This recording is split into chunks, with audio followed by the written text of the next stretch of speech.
what we're going to do now, we're going to look at the final aspect of the backhand driving, which now goes into backhand topspin drive. Now there's a couple of things we need to be looking at, and when we do the explanation and the demonstration, you'll see the difference. Straight away now, a fast punch ball as a drive will not win points against very, very good experienced players. We're going to have something different. We need more spin, we need more length, and we need the ball to be kicking a little bit more into the opponent. How do we do that? One, we go back to the basics of the first one, bottom of the bat, level with the table. Second, we don't go at the ball, we'll let the ball come to us.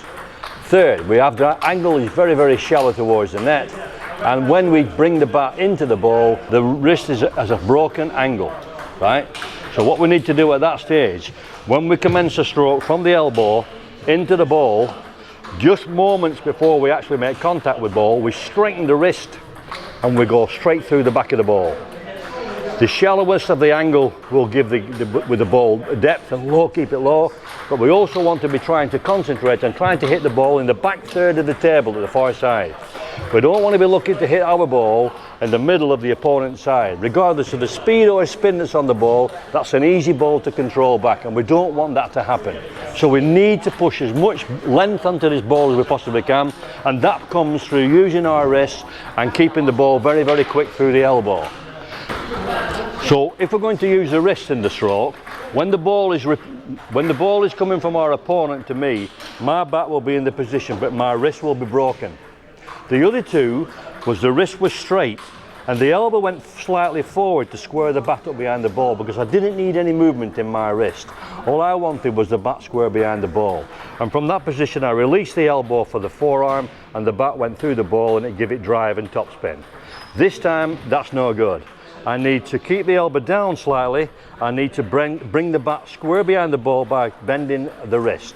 I now wait for the ball to come to me and I commence a stroke still with my wrist broken. And once I'm going to release the ball, I release the wrist as well through the elbow at the same time. Keeping the bat shallow, not up, keeping the bat shallow, so it gives it it gives a long stroke on the end of the table, it keeps the ball low over the net, and it gives a maximum amount of topspin on the ball, which gives it tremendous amount of kick for the ball that bounces on the table into our opponent. We'll go to the basic one. Basic one, you'll see where it's bouncing on that side of the table. Can you see where it's bouncing? Basically in the middle of the table, yeah? Just going past maybe. That's what I'm looking for when I'm starting to play the basic.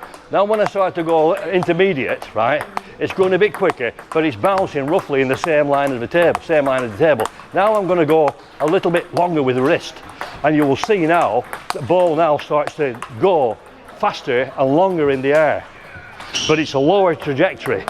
So we're now going to go 1, 2 and 3.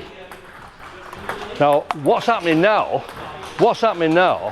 is the actual practice is starting to break down a little bit. That one perfect. It's starting to break down a little bit because the wrist, to use the wrist is a most difficult weapon to use in table tennis.